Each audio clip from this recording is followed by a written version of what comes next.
Hey YouTubers, Muskrat Jim here. Well, it's a beautiful day today, so I thought I'd head out to the hoop shelter and see how it made out. About, what was it now, a week ago? Yeah, a week ago I guess. We got another 8 to 10 inches of snow, so that's like 20 to 25 centimeters. And that's on top of whatever we had back on my last video.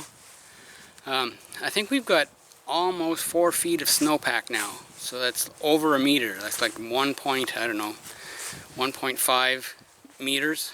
No, 1.5 is 1.5. So, well, yeah, okay. It's about 1.5 meters of snow. And so now when I walk through here, I've got a duck underneath the branches that I can normally walk under. It's getting late in the afternoon, and I brought a meal with me. They're already cooked and frozen Kansas City-style spare ribs.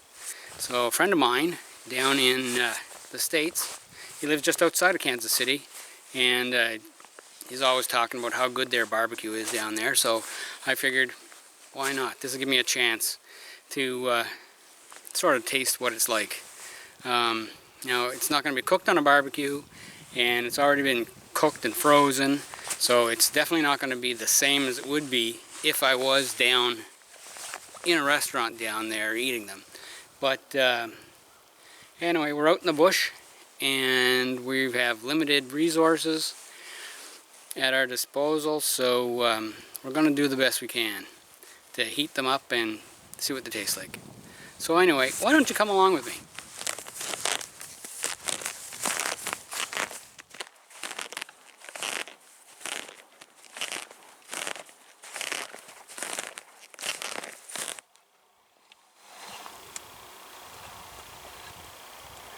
I think those are fox.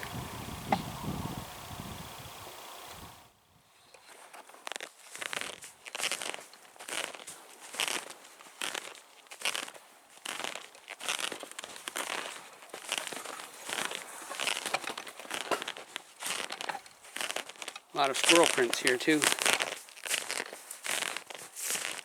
On the base of that tree. Well, we're getting closer.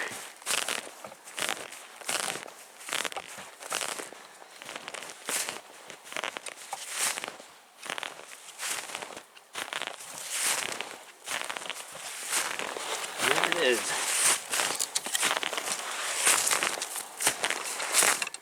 Yeah, you can see the trail that I left here last time. Snowshoeing in and out. Compressed the snow down quite a bit. And then when we got the other 8 to 10 inches of snow, it just kind of filled in the gap there a bit.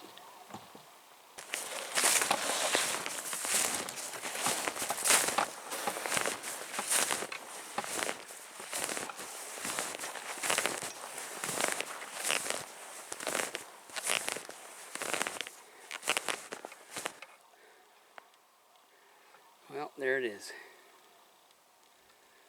It's got a really good snow cover now.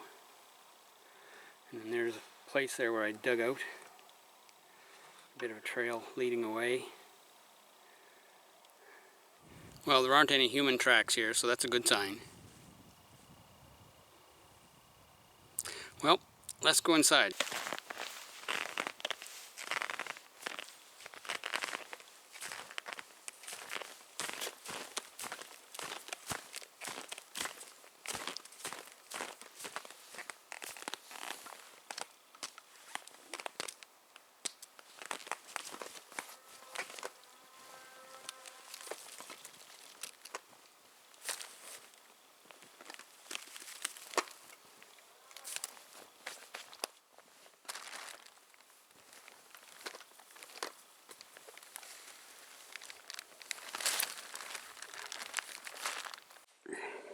Well, here we are.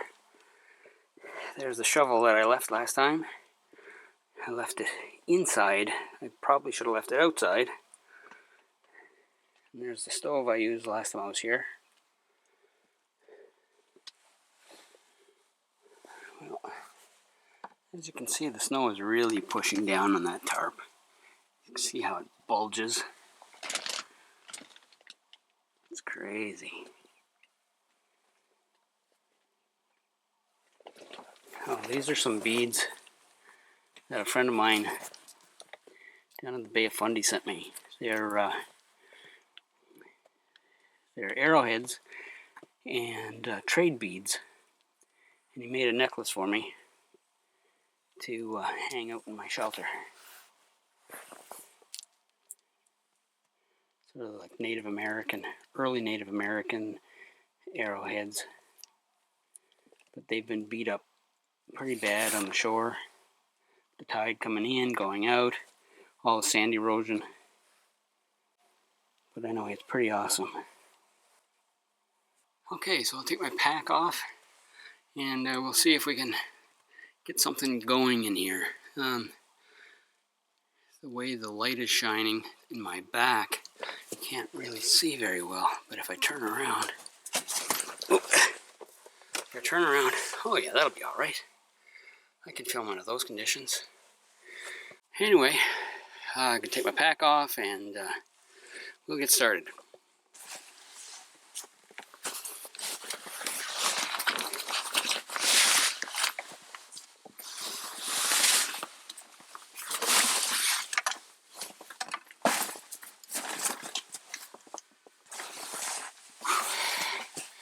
Now I don't have nearly as much headroom as I had in here during the summer.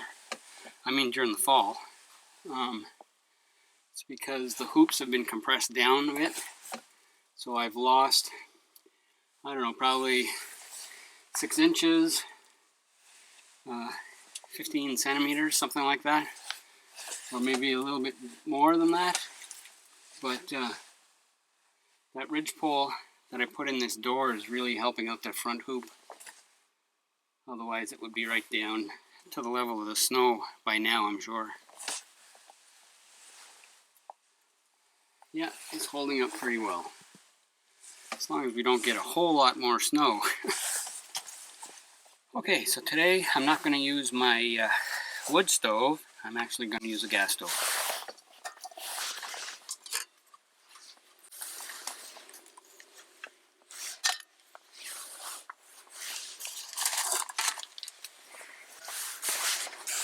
Okay, I'm going to go get some snow.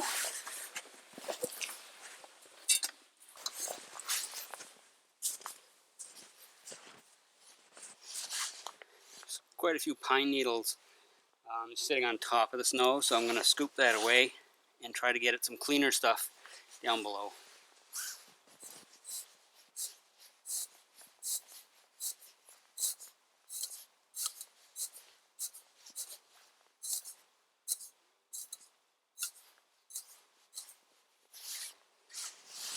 Yeah, that's a lot cleaner now. Come take a look. See, that's a lot cleaner there now. This is what it looked like before. And just littered with debris. We had quite a bit of wind there a few days ago, and so it caused a lot of stuff to fall from the trees. But this spot's nice and clean.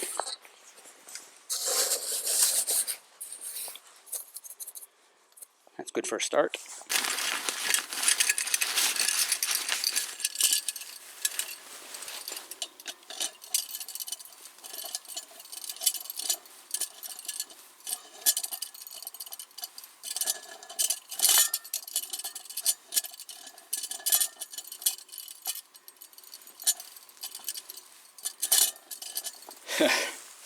The reason why that's not screwing on is because I forgot to put the valve, the regulator, in there first. And there's the regulator. And that's the part that screws to the canister, of course.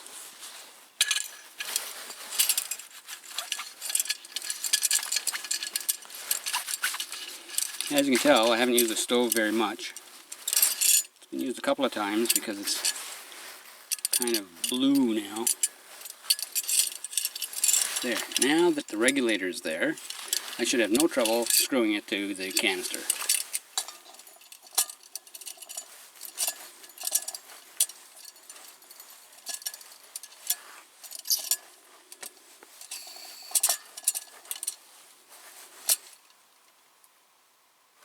And there we go.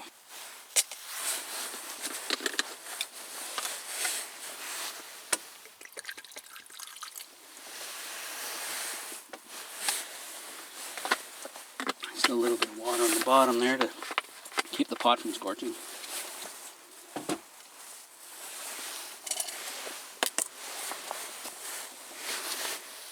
Now I bought this for a couple of bucks. I think it was less than $6. And what it is, it's a USB rechargeable. See, there's a USB port and a little switch there. Anyway, it's a USB rechargeable lighter. So all you have to do is flip this switch from safety to on. Get a bit of a blue glow there. And then you can push this barrel switch upward, and then 2 prongs will come out of the top, and there'll be an electric arc there. There you go. I don't know if you can see that or not. I'll just move the camera into a darker area.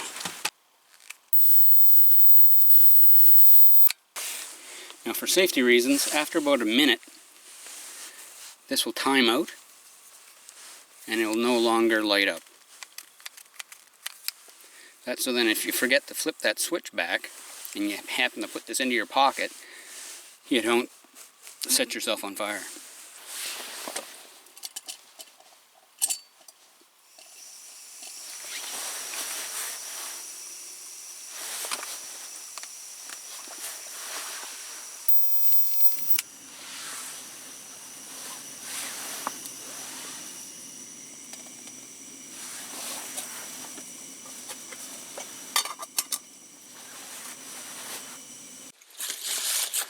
So these are the ribs I'm cooking. It's Kansas City-style BBQ Ribs. It's 100% Canadian pork, like you could get a 50% Canadian pork, right? Anyway, it's fully cooked, and it says it's generously basted with a Kansas City-style rich, bold, and sweet barbecue sauce. Looks pretty tasty. Now back when I was a younger fella, going to college, there used to be this company that produced these boil-in-the-bag pouches that I was really fond of. This was like before microwave ovens became popular. And yeah, I know, I'm showing my age. Anyway, it was called Magic Pantry. And they had 6 or 7 different dishes that were in these foil pouches that you could just put into boiling water for, I don't know, 5 minutes or so, just to make sure that everything was heated inside. And they were great. The flavors were wonderful. They were incredibly convenient. And since I was buying them when I was in college, they must have been pretty cheap as well. College, on a budget, right? Anyway, microwaves became popular, and then those foil pouches would have become a fire hazard in a microwave. So I don't know whatever became of the company, whether it was bought out by somebody else or whether they just folded or what, but I often miss the convenience of those boil-in-the-bag pouches. So I've got a Ziploc bag here that I'm going to put a bunch of ribs in, and I'm going to put it in the boiling water until they're hot enough to eat.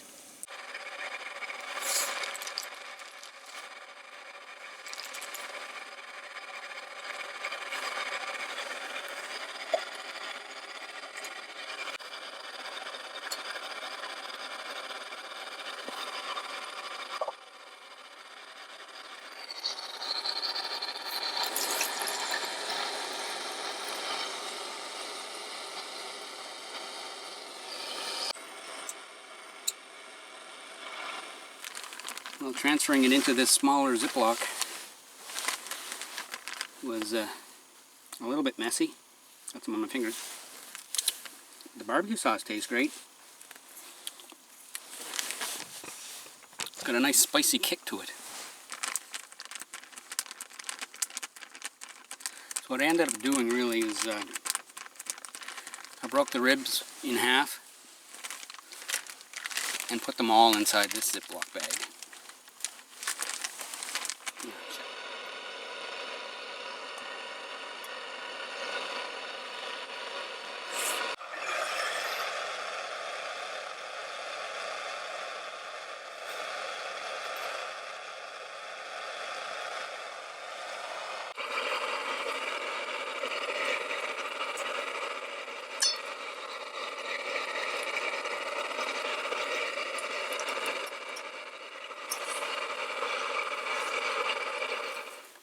Okay, I think that's ready now. And if it's not ready, I'm ready for it.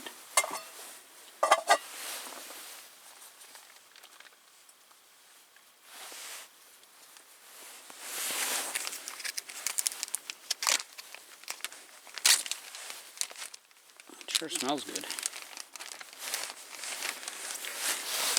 Okay, now get one of these babies out of here without making too much of a mess. Close that back up again. Just let that sit in the water.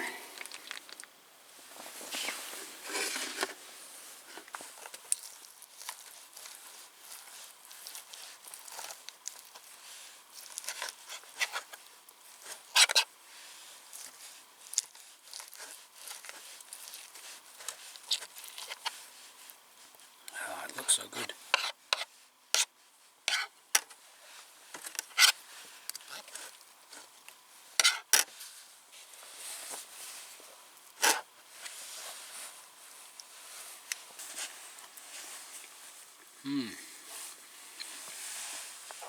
That's really nice.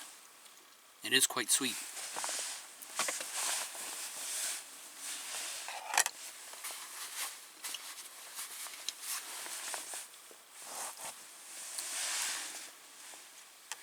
Well, Robert Winkler, Kansas City barbecue is pretty good. So I'm going to finish this and drink my tea and head on back. Till next time, this is Muskrat Jim, signing out.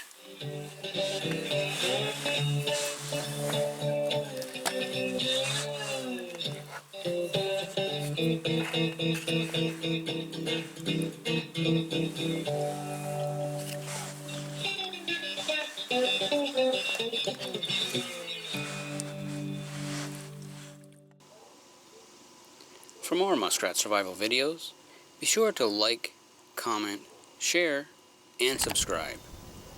And remember to click the bell to receive notifications of newly uploaded videos on this channel.